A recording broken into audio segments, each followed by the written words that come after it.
"Mom isn't dead, she's under the bed," said the 6-year-old boy. The teacher immediately called the police, who would discover something truly horrific.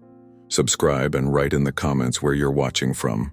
The morning sun filtered through the cracked windshield of the Ford truck.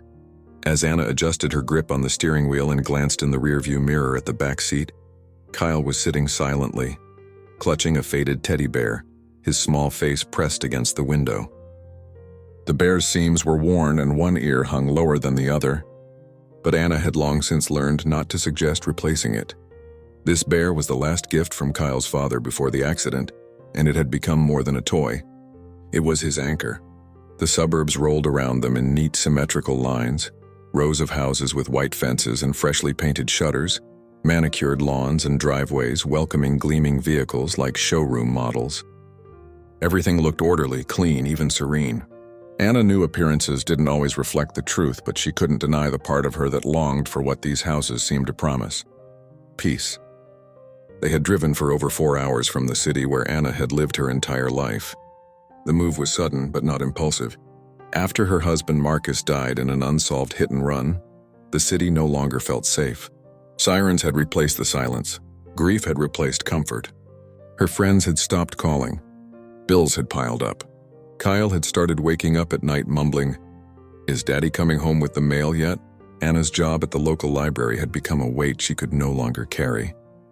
Her days were blurry shadows of what they once were: confident, capable, dynamic. Now she was tired, hollowed out by sorrow and a nagging fear that her son would sink into a sadness too heavy for a 6-year-old boy to bear. When she found the house listing online, it felt like a sign: a 2-bedroom cottage with a small yard and an affordable mortgage. The photos showed a cheerful blue kitchen, a clawfoot tub in the bathroom, and sunlight flooding the living room through large windows.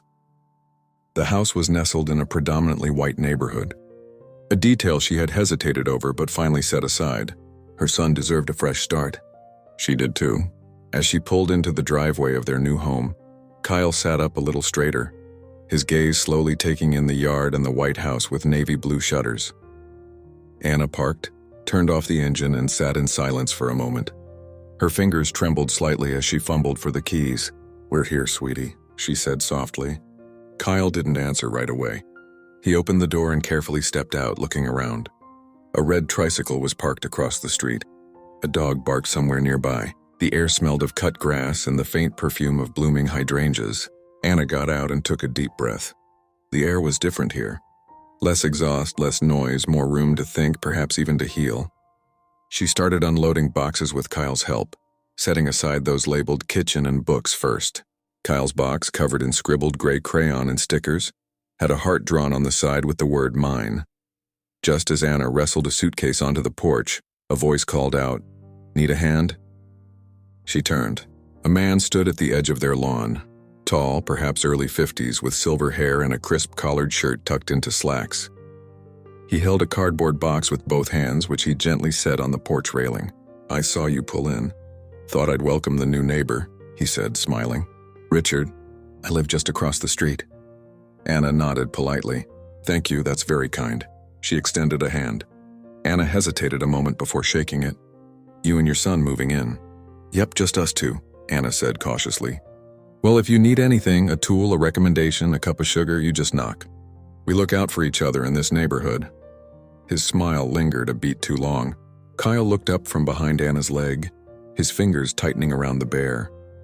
"Hello there, little guy," Richard said, crouching slightly to meet his eyes. "What's your name?" "Kyle," he said softly. "Nice name. I once had a dog named Clara," Richard chuckled. Anna placed a hand on her son's shoulder, subtly guiding him back. "We appreciate the welcome. We have a lot to do today." Right, Richard said quickly.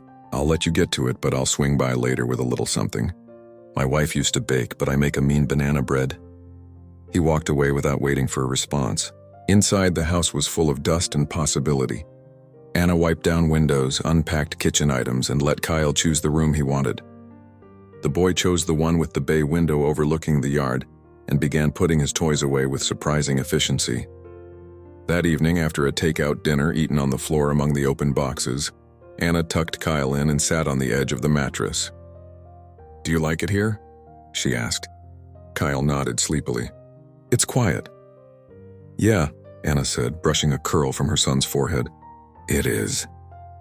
She turned on the nightlight, a soft pink glow that cast warm shapes on the wall. Then she kissed her son's cheek and slipped into the hallway. Outside through the curtain, she saw Richard standing on his porch, looking in her direction. She quickly moved away from the window. The next few days passed in a blur of unpacking and settling in. Kyle started school the following Monday. His new school was well-funded. The classrooms were colorful and modern. The teacher, Mrs. Tran, was friendly but distant. Anna noticed the other mothers didn't seek much eye contact at pickup time. A few nodded politely. None initiated conversation. When Anna tried to talk to the principal about after-school programs, she got vague answers and hurried smiles. At home, Richard proved to be a frequent presence. He stopped by with banana bread, then later with tools in case Anna needed help tightening cabinet hinges. He noticed their mailbox needed straightening. He brought mail addressed to the former owner. Each time Anna thanked him but didn't invite him in. Something about his presence felt intrusive. His eyes lingered too long. His questions slipped too close to personal matters. One afternoon, Kyle told her, "Mr. Richard was looking in the kitchen window when I was coloring." Anna felt a jolt of anger but didn't show it. "What did you do?" "I just closed the curtain." Anna considered confronting him but hesitated. She didn't want to create tension in a new neighborhood. She needed peace, safety, stability for her son, but the unease remained. Small things added up. Once she found her front door slightly ajar when she was sure she'd locked it. Another time, the trash can had been moved to the other side of the yard. She bought a bolt lock for the inside of her bedroom door and ordered a motion sensor light for the porch. One night after tucking Kyle in, Anna sat in the living room with a cup of tea trying to read. A faint noise caught her attention. She looked through the curtain and saw Richard walking across her lawn to his mailbox. He waited there. Richard opened it, looked inside, then closed it. He didn't see Anna watching. Anna turned off the light and sat in the dark, her heart pounding. Later that week, as she walked from the driveway with groceries, Richard appeared beside her. "You know Anna," he said, using her first name without permission. "It must be hard doing all this alone."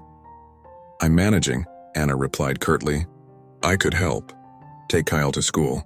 Sometimes watch him. If you work late, you could use the break." "I'm fine, thank you," Anna said, stepping past him. He gently reached for the bag Anna was carrying. "Let me help you." "I said I'm fine," Anna said more firmly, pulling away. There was a pause, a look in his eyes, something sharp and unsettling. But then the smile returned. Of course, just offering. That night, Anna double-checked all the locks and stayed awake, listening to the silence. She thought about leaving, but where would she go? How many times could one person start over? She turned to the window and saw the dark shape of Richard's house. The lights off, the blinds drawn. Anna swallowed hard, pulled the blanket tighter around her, and whispered into the silence, "We're safe here." But even as she said it, she wasn't sure she believed it. The wind rustled outside. Somewhere a dog barked, and Kyle slept in his room, clutching his teddy bear as if he too sensed that something was wrong. The following days passed in a strange mix of routine and unease. Anna tried to convince herself she was just adjusting to a new environment, that the discomfort she felt was the result of stress, exhaustion, and the ghosts of her past sometimes whispering through her thoughts. The house was quiet, the neighborhood orderly, and Kyle had stopped asking where his father was at night. These were good signs, right? Signs of healing, stability. Yet, there were moments of small, almost imperceptible instances that tugged at her nerves like invisible strings. Richard's appearances became more frequent. He never stayed too long, never crossed overt boundaries, but there was something in his timing that seemed too precise, too calculated. He always seemed to know when Anna was home alone. He would show up right as Anna was returning from the store, loading Kyle into the car or watering the rose bush in the front yard. One Sunday afternoon, as Anna was weeding the flower bed near the porch, she heard the crunch of gravel. Richard stood at the edge of the lawn holding a potted plant. "I thought you might need this," he said, lifting the pot. "Lavender keeps bugs away and smells nice." Anna forced a smile. "Thank you, that's kind." He stepped forward and placed it on the porch. "I noticed your yard doesn't get much shade. Lavender is hardy. It can take the sun." "You seem to know about plants." "My mother loved her garden," he said. "She used to say you could tell what kind of person someone is by the way they treat their earth." Anna crouched down, her gloved hands in the dirt, not wanting to meet his gaze. "That's right. Sure," Richard said, then added, "Do you need help with the rest?" "No, thank you," Anna replied quickly, dusting off her hands. "I've got it." He didn't move. "You sure?" She looked up at that moment. "Yes, I'm sure." There was that feeling again behind his eyes, a moment of hesitation, of calculation. But then he smiled and stepped back. "Well, if you change your mind," he said, turning, "you know where to find me." That night, as Anna locked the doors and checked the windows, she found herself listening to the outside noises again. It was still early spring and the nights were cold. The wind moved through the trees like whispers. She pressed her ear against the living room wall and heard nothing but the hum of the refrigerator. In Kyle's room, the little boy was already asleep, one arm wrapped tightly around his bear. Anna adjusted the blanket around him and kissed his forehead. Then she returned to the living room and stood, staring at the porch light, wondering if she had always been this weak. The following week, Anna received a note in her mailbox. It wasn't in an envelope, just a folded sheet of lined paper with neat, even handwriting. "You shouldn't be so alone. Some people aren't as nice as they seem." She read the sentence 3 times before crumpling it and putting it in her coat pocket. Her first instinct was denial. Maybe it wasn't from him. Maybe it was a mistake. But the handwriting, the tone, the way it wasn't signed, something about it smelled like Richard. His clean clothes and soft voice, the way he tilted his head when asking questions that seemed polite but felt invasive. She told herself not to panic, but the next day she noticed a slight mark on the back door, as if someone had tried the handle. When Kyle came home from school that afternoon, he seemed quiet. Anna made him a snack, apple slices and peanut butter, and asked how school was. "Good," Kyle said, dipping a slice of apple into the bowl. "Did anything happen today?" Kyle shrugged. "Mr. Richard came to the playground during recess." Anna froze. "What do you mean?" "He said he was just passing by. He waved at me. He said you told him to say hello." "I didn't," Anna said, trying to keep her voice even. "Did you talk to him?" "I said hello. Then Mrs. Tran told him the playground was for kids only." Anna exhaled slowly. "He didn't do anything wrong, sweetie." Kyle looked up. "He asked if we were going to the park this weekend."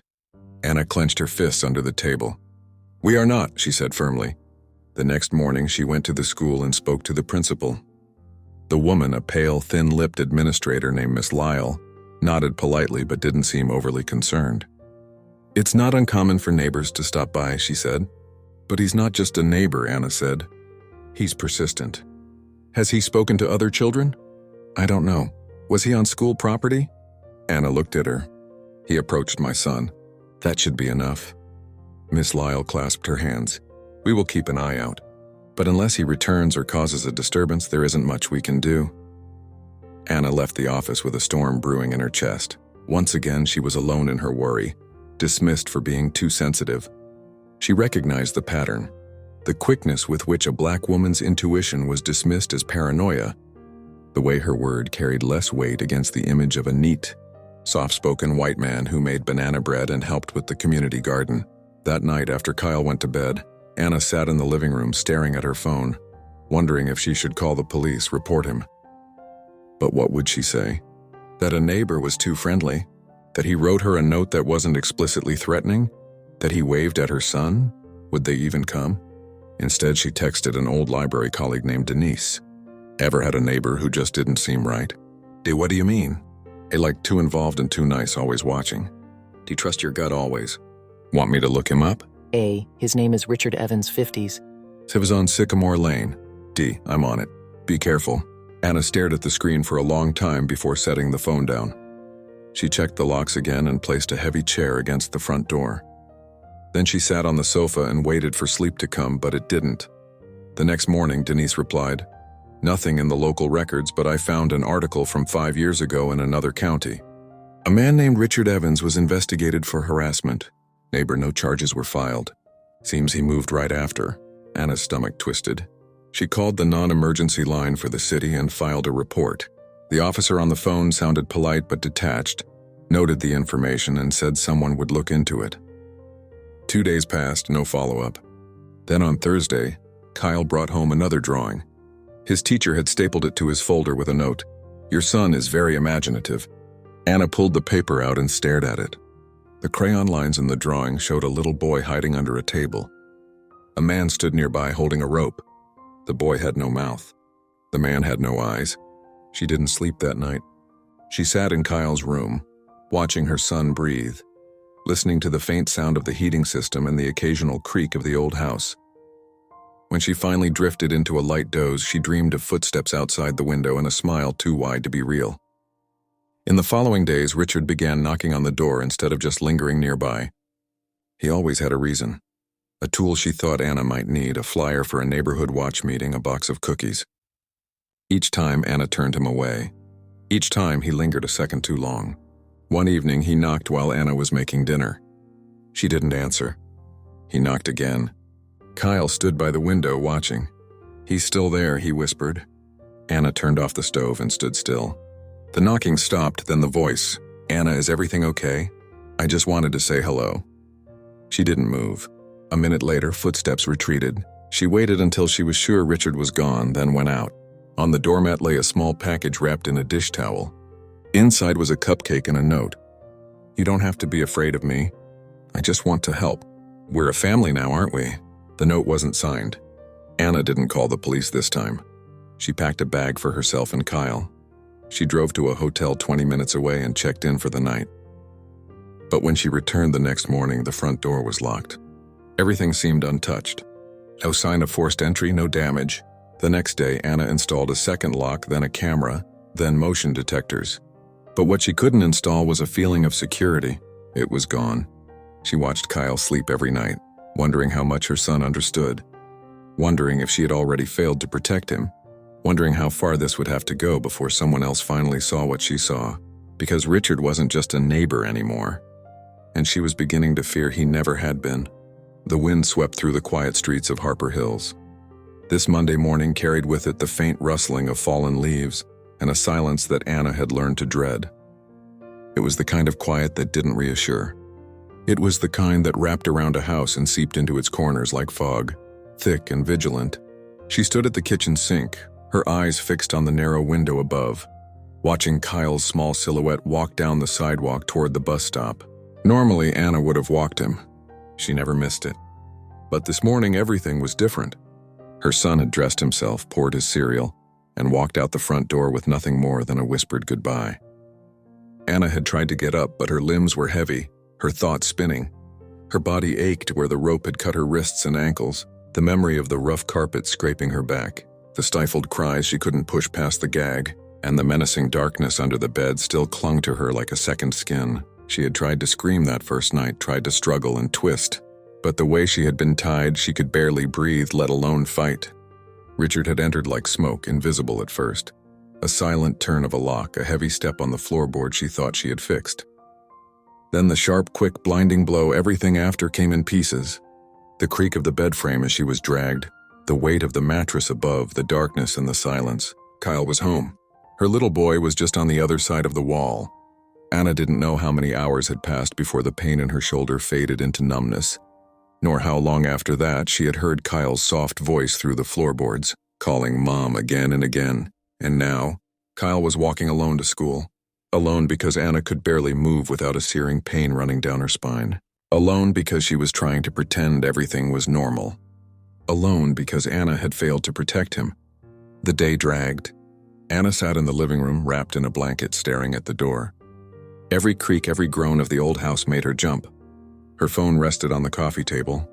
The screen was dark, but the memory of Richard's message rang louder than any ringtone could. "We're a family now." The words written in crooked ink haunted her.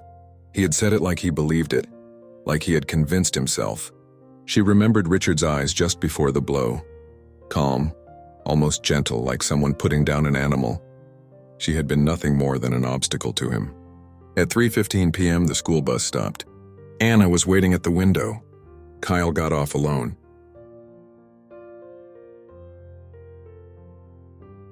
His backpack slung over one shoulder. His posture was straight, but his eyes were hollow. He walked up the path, opened the door, and closed it behind him without a word. "Hi, sweetie," Anna said, trying to sound steady. Kyle nodded. "Did you have lunch?" Another nod. Anna watched her son take off his shoes. place his bag in its usual spot, and walk to the kitchen. He poured himself a glass of water and sat at the table, slowly swinging his legs. "Kyle," Anna said again, trying to sound stable. "Do you want to talk about anything?" Kyle didn't look at her. "Did you sleep?" Anna hesitated a moment. The boy nodded and drank his water. Later, as Anna sorted through Kyle's school folder, she found a new drawing tucked into the back pocket. It was in pencil on lined paper, the kind used in early writing practice. A house, a big one. At first glance, it looked cheerful.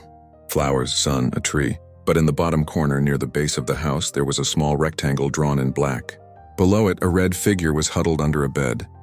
A larger figure stood next to the bed, drawn with a red face and large round eyes.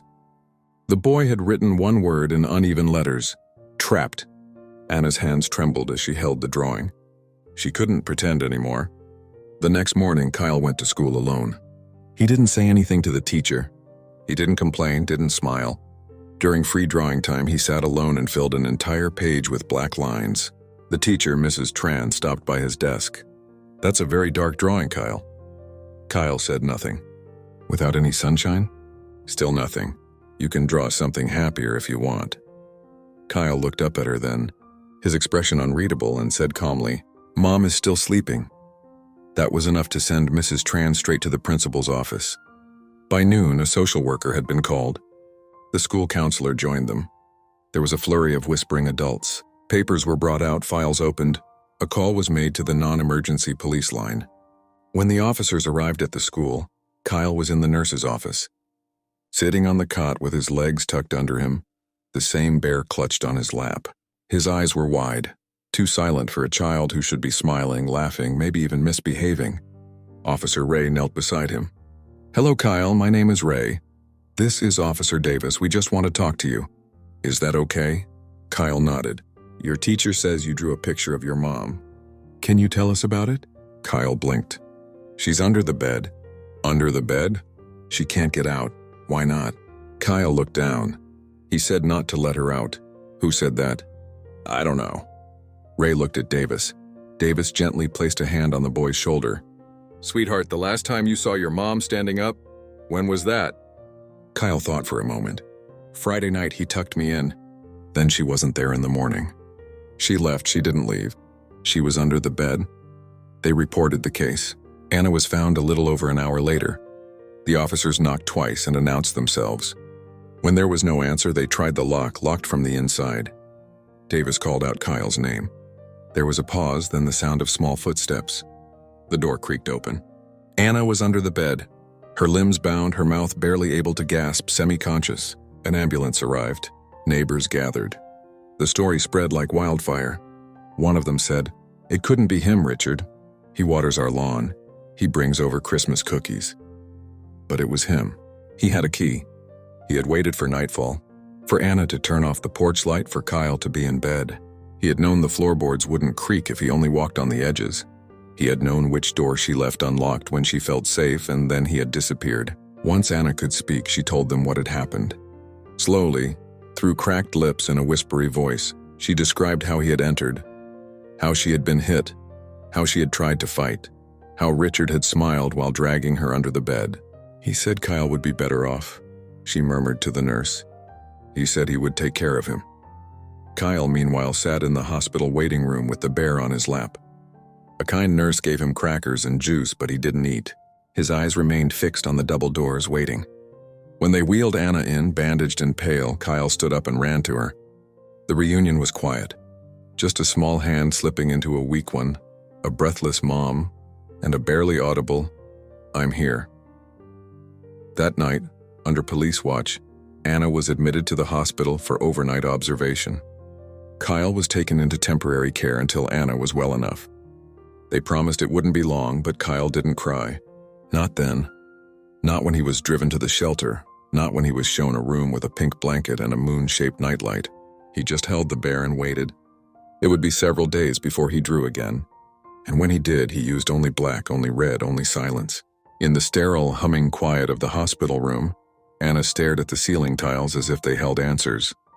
Her body ached in ways she didn't yet understand.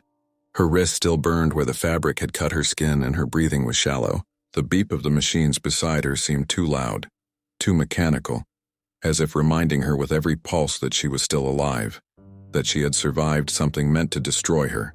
The fluorescent light overhead flickered once and stayed steady. Outside her door, voices murmured, doctors, nurses, perhaps another police officer. And inside her chest, fear coiled low and steady. She had only been conscious for a few hours, but in that time, she had learned enough. Kyle was safe. He had been found. He had been fed. A social worker named Miss Washington had been assigned to him and had stayed with him the previous night. This knowledge alone kept Anna from sinking into despair, yet it didn't soothe the rage beneath her ribs. The scream she wanted to let out but didn't, because no sound was loud enough to express the violation of being dragged from her life and buried alive in her own home. Worse still was knowing her child had walked the same floors as her attacker, had slept in his room while she was gagged under the bed. 2 detectives had already questioned her briefly, gently, with the caution of people who knew the fragile state of a newly unearthed body. She gave them the name. She said it as simply as she could without anger or heat, because the truth needed no embellishment. "Richard Evans, my neighbor," she said. "He said we were a family." The female officer, a woman with sharp eyes and a calm, steady voice, had taken it all down. Her name was Carter, and Anna remembered the way she looked at her not with pity but with a kind of fierce, quiet fury. Carter promised, "We will find him. We will make sure he never gets near you or your son again." And somehow Anna believed her. As she lay in her hospital bed, unable to sit up without assistance, the rest of the world set in motion. Richard Evans' house was searched. His phone was traced. Neighbors were questioned.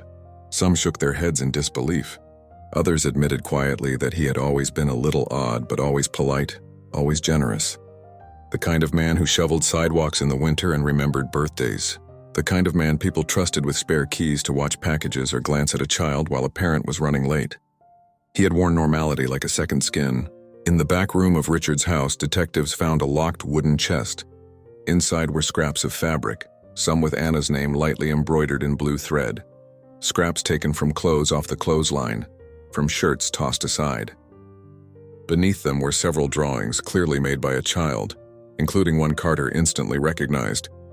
It was a copy of a drawing Kyle had once brought to school, him and his mother standing in a garden. That drawing had disappeared months ago, and there were others, hair wrapped in twine, a set of small barrettes Kyle had lost last spring, a crumpled grocery list in Anna's handwriting, photos, some taken through a window, one of Kyle coming home from school, another of Anna reading on the porch, and then the note. "We don't need anybody else." It was written in neat, even capital letters, not overtly threatening at first, but in context it was chilling. Back at the hospital, Anna was moved from critical care to a standard recovery room. She could sit up now, though the act still sent pain through her.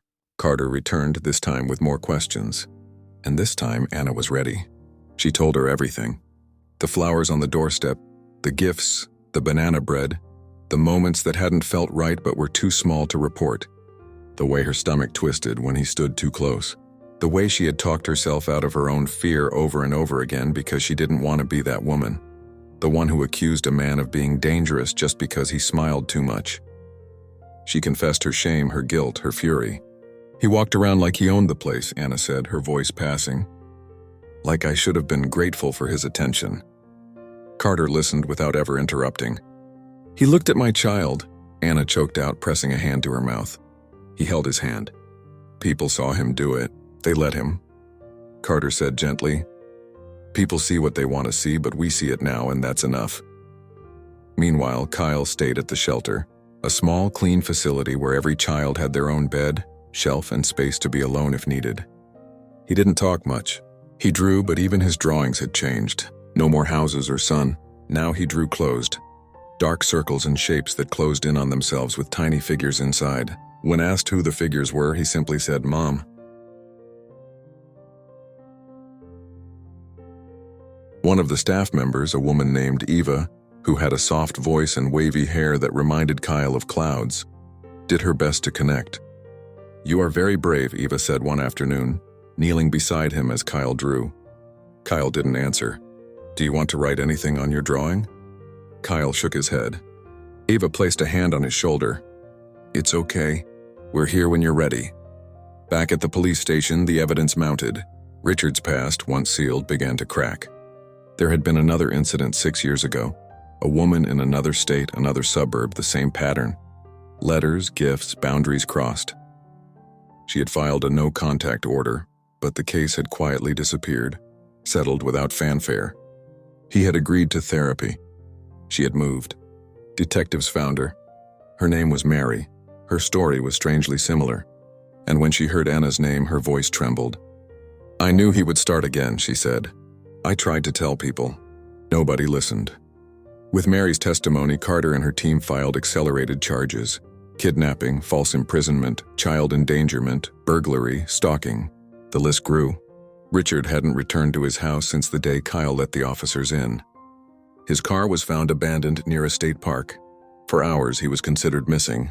For hours, Anna didn't sleep.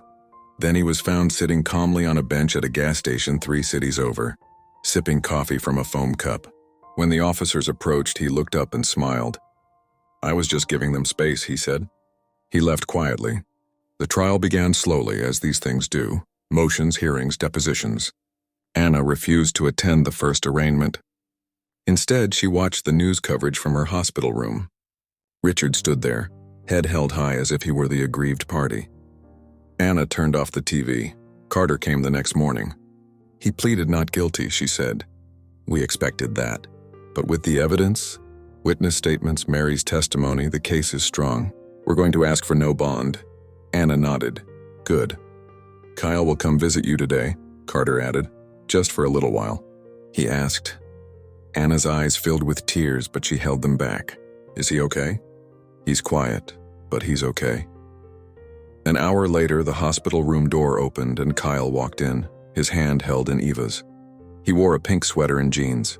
His shoes were mismatched, his eyes tired. Anna sat up slowly, her arms outstretched. "Hi, sweetie." Kyle didn't speak. He walked to the bed, climbed up next to his mother, and hugged her without a word. They stayed like that for a long time. Later, as Eva and the nurse waited outside, Anna gently touched Kyle's face. "Did he hurt you?" she whispered. Kyle shook his head. "Did he talk to you?" Kyle nodded. "What did he say?" "That you were sleeping, that I had to be good, that we were a family now." Anna's stomach turned.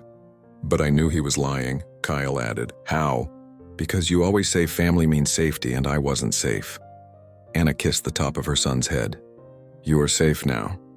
Outside, Carter stood next to Eva, looking through the small window in the door. "They will need help," Eva said. "They will get it," Carter replied. "But not just now, not just from the system. They need people who listen. They'll get that too." And as the sun set behind the clouds and the wind picked up outside the hospital, Anna and Kyle stood pressed against each other in a silence deeper than words, a silence full of pain, survival, and the first fragile hope of healing. The truth was revealed now, and it would never be buried again. The light in the hospital room had changed. It no longer cast harsh squares of light on the white walls, but had softened into something gentler, warmer, like the calm of early spring slowly melting into summer. Anna could feel the difference not only in the sunbeams that touched the floor each morning, but also in the way her hands no longer trembled when she picked up a glass of water. Healing came slowly like the tide, not a flood but a quiet insistence that things wouldn't always hurt this much. After almost 2 weeks of medical care and observation, she was discharged. She walked through the sliding doors with a cane in one hand, keeping her other side steady as the pain in her ribs pulled her sideways. The cool air hit her face like a baptism.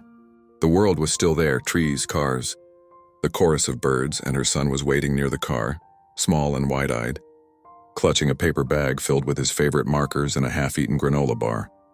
Kyle sat in the back seat while Eva drove. The ride was quiet. They didn't go back to the house on Sycamore Lane. That place was taped off, a crime scene for now. And even if it hadn't been, Anna knew she could never return. It no longer belonged to them, even if her name was still on the lease. Some houses become haunted the moment security shatters. She didn't want Kyle to set foot in that kitchen again or walk past the bedroom where his mother had been hidden like a broken doll. Instead, they were taken to a temporary shelter for victims of domestic violence and assault. It wasn't a shelter in the traditional sense. It looked like a modest row of townhouses nestled behind a red brick community center. Each unit had its own front door, a small yard and windows that let in the morning sun. There were other families there too, women with children, some pregnant, some older, all walking the same invisible path toward restoration. Their unit was simple: 2 bedrooms, 1 bathroom, a small kitchen with pale cabinets and laminate floors, a modest sofa, a dining table, clean sheets. Anna was grateful for every square inch. She moved slowly through the space, still in pain, her body stiff but functional, her movements closely monitored by Kyle, who stayed within arm's reach for the first few days. They established new routines: oatmeal and banana breakfasts, mornings spent at medical checkups or therapy sessions, afternoons at the nearby park, evenings with picture books. And at night, Kyle slept curled up against Anna's side, his small fingers tightly gripping his mother's hand as if letting go might mean losing her again. Anna didn't object. She needed that contact too. She started therapy twice a week, sessions held at the community center right across the street. Her counselor, Marshall, was a calm woman in her 40s with kind eyes and a no-nonsense voice. Anna appreciated that she didn't use delicate phrases or soft euphemisms. Marshall asked direct questions and waited quietly for answers without rushing, without pushing too hard. "How are you sleeping?" "I'm not sleeping. I keep dreaming I'm still under the bed." And Kyle, he doesn't talk about it, but he startles when the toaster clicks. Marshall nodded. "Children know more than we think. He watches you. He feels everything." "I know," Anna whispered, "and that's what terrifies me the most." Kyle also had sessions with a child therapist named Jordan, a woman with colorful scarves and shelves full of soft toys and drawing supplies. During the first few visits, Kyle didn't speak. He still drew in thick black lines, circles within circles, windowless houses, angry rayed suns. But one day, he picked up a yellow crayon and colored the edge of the page, then another. Then he added a small tree. When Jordan asked what the tree was, Kyle replied, "It's where we will live next." Anna cried when she heard that. Ava visited often, bringing art supplies, snacks, or sometimes just company. She sat with Kyle while Anna napped. She helped them apply for aid, deal with paperwork, made sure Anna's medical bills were routed through the victims' fund. Anna had never been one to ask for help easily, but she quickly learned that survival required community. It was Eva who found her a part-time job at the local library, just 10 hours a week, shelving children's books and running story time. Anna hesitated at first. Was it too soon? What if she had a panic attack? What if someone touched her shoulder? What if she recoiled from a group of toddlers? But Eva encouraged her gently. "You don't have to be perfect. You just have to show up." So she did. Her first day was quiet. Mothers and their children came, sat on the rug and listened to a volunteer read stories about talking animals and brave princesses. Anna stayed on the side, stacking books, avoiding eye contact. But when a little boy started crying and the volunteer fumbled, Anna found herself stepping forward, kneeling down and whispering, "Do you want me to read?" He nodded through his tears, and that's what Anna did. Her voice was soft, shaky at first, but it grew steady as she turned the pages. As she turned the pages, she looked up and saw Kyle at the back of the room watching. Her son didn't smile, but his eyes were wide with something Anna hadn't seen in weeks: recognition. That night, Kyle snuggled on her lap and whispered, "You look like yourself again." Anna didn't answer. She just held him tighter. Over the next few weeks, other pieces began to fall into place. Anna started cooking again. Simple meals, nothing elaborate, but enough to make their temporary home smell lived in. Kyle returned to school, though he remained quiet and reserved, avoiding questions, staying close to the teacher, speaking only when spoken to. Yet there were signs. He started drawing again. Not just circles, but gardens, birds, even a boy with braids standing next to a big tree. He made a friend, a shy boy named Daniel who shared his glue sticks and said his bear was cool. He didn't tell him what had happened. He didn't have to. Anna found herself chatting with other women at the center. In the evenings, she drank tea in the common courtyard. Stories were quietly exchanged across the table. A woman who had fled with 3 children, another who had left in the middle of the night with nothing but a purse and a car key. There was sorrow in every voice, but also strength and also humor. A quiet sisterhood forged in fire. One afternoon, Anna sat at the kitchen table, filling out an application for a more permanent apartment. The transition unit was temporary, and they had been given 4 more months before they had to move. They didn't know where they would end up, but for the first time she felt something akin to hope. Kyle sat nearby drawing. When Anna looked over, she saw a house, a new one, different from before. It had windows, flowers, a small swing set in the front yard. "What's this one called?" Anna asked softly. Kyle looked up. "Our forever home." Anna held back tears. "Can I live there too?" Kyle nodded, but then added, "Without locks on the outside doors." "No," Anna said. "Never again." That night, Anna tucked her son in. Kyle looked at the ceiling. "Mom." "Yes?" "When I close my eyes, sometimes I still see the black." "I know," Anna whispered. "But now I think about the tree, the one in my drawing, and then the black gets smaller." Anna brushed a curl from her son's face. "You made that tree." Kyle smiled a little. When the lights were turned off and the night settled around him, Anna stayed awake for a moment. She thought about the future, the court dates, the testimony, having to stand in a room with Richard again, having to see his face.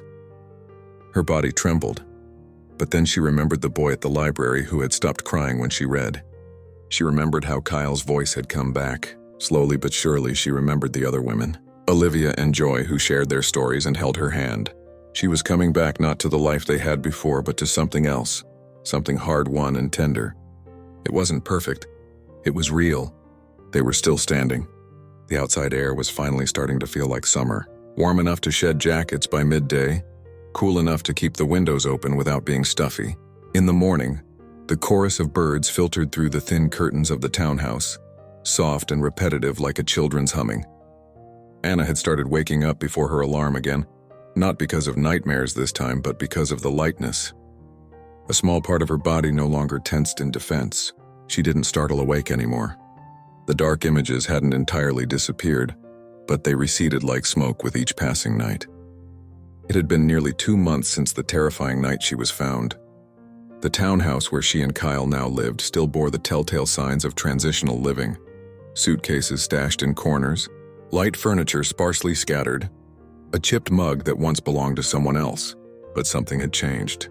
The kitchen smelled of cinnamon and coffee in the morning. Kyle had covered the refrigerator with drawings, tape peeling over the edges, the paper fluttering when the door opened. And there were shoes near the door again, 2 pairs placed neatly side by side. There were no locks on the outside. Anna sat at the dining table one evening, Kyle beside her with a crayon between his fingers. The boy was bent over a new sketchbook. Ava had brought it over that week. Anna glanced over. On the page, Kyle had drawn a house with big windows, a large tree beside it, and 2 figures standing in front. Above them, a rainbow stretched across the sky. "What's this one called?" Anna asked softly. Kyle looked up. "The House Without Locks." Anna's chest tightened. "That's a good name." Kyle nodded and kept coloring. His tongue stuck out slightly in concentration. He had added a 3rd figure this time, a smaller one with a ponytail and round glasses. "It's okay," he seemed to be saying. That was a small moment, but Anna held it close. The drawings had changed. The heavy lines and dark shapes had been replaced by color. Not all the time, not on every page, but enough. There was blue and yellow again. She had even seen pink. At school, Kyle had started talking again. His teacher sent notes home reporting that he had made a new friend, a boy named Daniel who sat next to him and told frog stories. He participated in circle time. He read aloud, he smiled. Yet there were shadows. One morning, a door slammed in the community center hallway, and Kyle dropped his cereal spoon and burst into tears. Anna knelt and held him until the trembling stopped. At night, Kyle would sometimes crawl into her bed without speaking, needing nothing more than to hear his mother's breathing. And sometimes he would cry in his sleep, mumbling words that broke Anna's heart, but he kept moving forward. They both did. Anna continued her work at the library. Her hours had increased slightly, and she now led a small weekly story hour for neighborhood children. It had started with only 3 families, but the news had spread. The room filled every Tuesday afternoon with the sounds of children's laughter, the rustle of pages, the occasional cry, and always the warm rhythm of Anna's voice bringing the stories to life. The parents stayed to listen too. They greeted her with kindness, with trust. No one asked about the past. That silence felt like kindness. One afternoon, Eva arrived early to pick Kyle up from school. They sat together on a bench under the big tree Kyle had drawn so many times, waiting for dismissal. When Kyle appeared, his face lit up. He ran to Eva and took her hand without hesitation. "I made something," Kyle said. He pulled the folded piece of paper from his backpack and handed it to her. It was a drawing of Eva and Kyle sitting under the tree with words written underneath in uneven capital letters. "Sometimes the sun finds you when you aren't looking." Eva held back tears. "It's beautiful." "It's for the wall," Kyle said, "so the other kids can see it and feel better." That evening, Eva gave the drawing to Anna, and they pinned it on the corkboard in the entrance hallway of the community center. It hung in the middle of other children's artwork staying in the transition units, bright pieces of resilience that whispered of pain, yes, but also of survival. Anna's sessions with her therapist grew deeper. She now spoke about the night under the bed, not just in flashes and fragments, but in full sentences. She admitted how time had stretched, how she had convinced herself she would die without being found, and how the thought that Kyle was still alive had been the only thing keeping her tethered to breath. "There was a moment," she told Marshall one afternoon, "where I thought if I never get out, I hope he doesn't find me like this. I hoped he would forget me before he saw me like that." Marshall was silent for a moment, then said, "But he didn't forget, and he didn't find you. He saved you." Anna nodded slowly. "Yes, he did." The words stayed in her mind long after the session ended. Kyle hadn't just survived. He had fought. He had drawn his way to the truth. He had told someone. And because of that, Anna was still alive. A few weeks later, Carter came with news. "The trial is set," she said. "Preliminary hearing first, then jury selection. It will be a process, but it's moving." Anna exhaled. "Should I testify?" "Probably yes, but we will prepare you." "You won't be alone." Anna nodded. "And Kyle, he won't have to testify. We will use his statements and the artwork. There is enough corroborating evidence." Anna didn't answer right away. Her hands trembled slightly. She pressed them together. "He'll see me," she finally said. "He'll look at me and think he still owns a piece of me." Carter's expression hardened. "He owns nothing." "I know that," Anna said. "But he doesn't know it. We will remind him." In the meantime, life went on. Kyle's class prepared an art exhibition to be displayed in the school hallway. Parents were invited. Anna was nervous. Large crowds still made her anxious, but Kyle begged her to come. When they arrived, the hallway buzzed with noise. Tables lined the walls, each covered with drawings, collages, and sculptures made of paper, clay, and cardboard scraps. Kyle's drawing was the centerpiece of his class's display. It showed him and Anna standing under a rainbow, both holding balloons. Above it were the words, "Even after the storm, we are still together." Other parents walked by and smiled. A few stopped and commented on the colors, the handwriting. Anna stood behind Kyle, a lump in her throat. A little boy approached and pointed to the drawing. "Is that you?" he asked Kyle. Kyle nodded. "It's pretty," he said. "Thank you," Anna heard herself reply. Something unwound inside Anna as she listened. She was coming back not to who they were before, but to something new, something hard-earned. And there was more color now. Color in the way Kyle laughed on the swing set.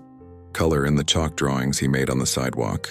Color in the way Anna looked at her son and saw not only what they had endured, but what they had become.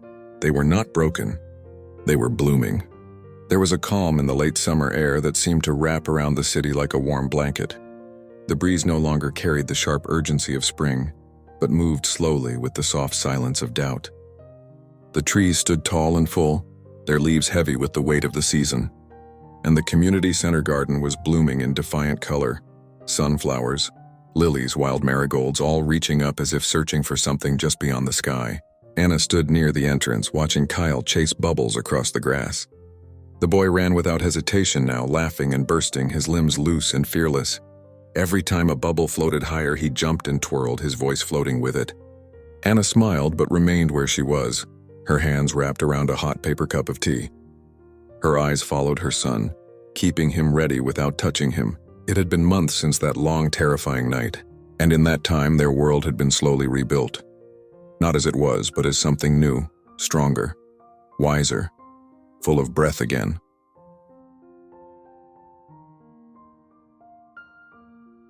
They had received confirmation from the Victim Services Unit that their time in the temporary shelter was coming to an end. The next phase, permanent placement, was approved. She was moving one step away. but far enough that it felt like a step toward a new chapter. Anna had found them a small rental house just across town.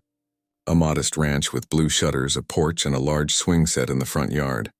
It wasn't much, but it had light in every room and space to put down roots. Better yet, it didn't carry the memory of being watched, followed, silenced. She had brought Kyle home earlier that week. They walked through every room together, Anna narrating the possibilities aloud.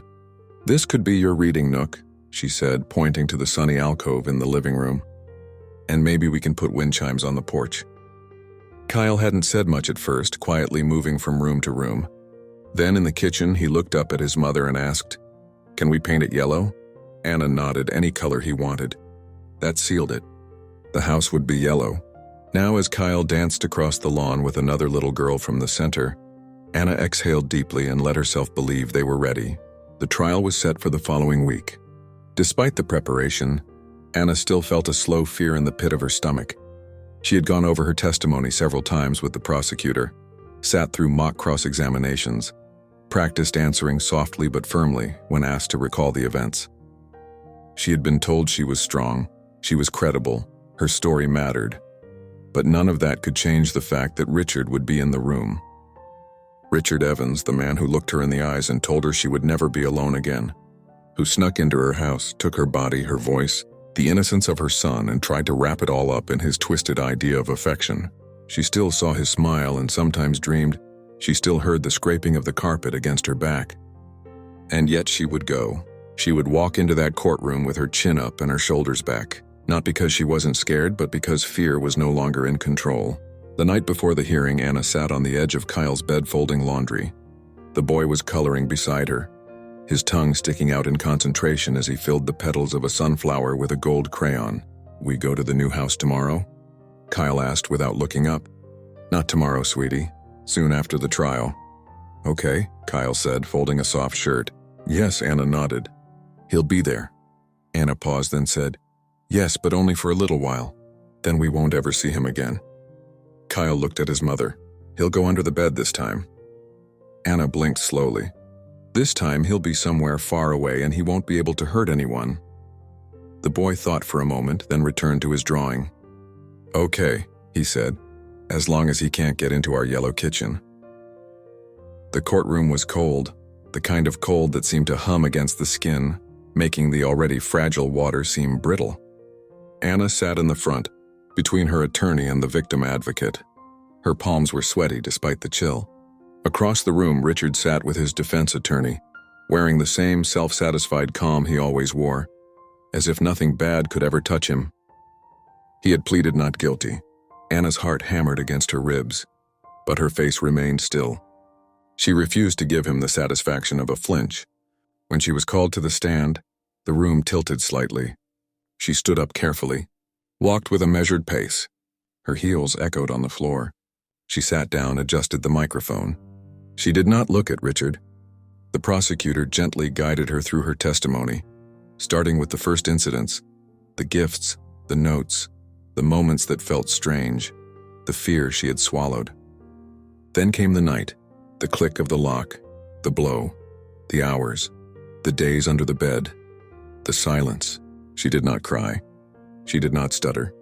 Her voice only shook once when she said, "I thought my son would find me dead."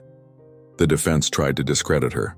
They implied she had overreacted, that the relationship had been friendly, that perhaps there had been confusion, a misinterpretation, a trauma-distorting memory. Anna looked the defense attorney in the eye and said, "I was not confused, I was not imagining things. He planned it. He tied me up. He locked me under the bed and left my son alone for 3 days. He told him we were a family." She stood up, head held high. Mary, Richard's former neighbor, testified next.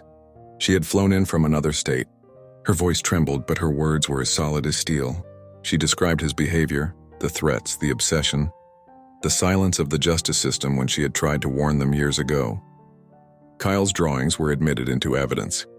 They were displayed on a screen. The house, the black room, the figure under the bed, the words written in a child's hand, trapped.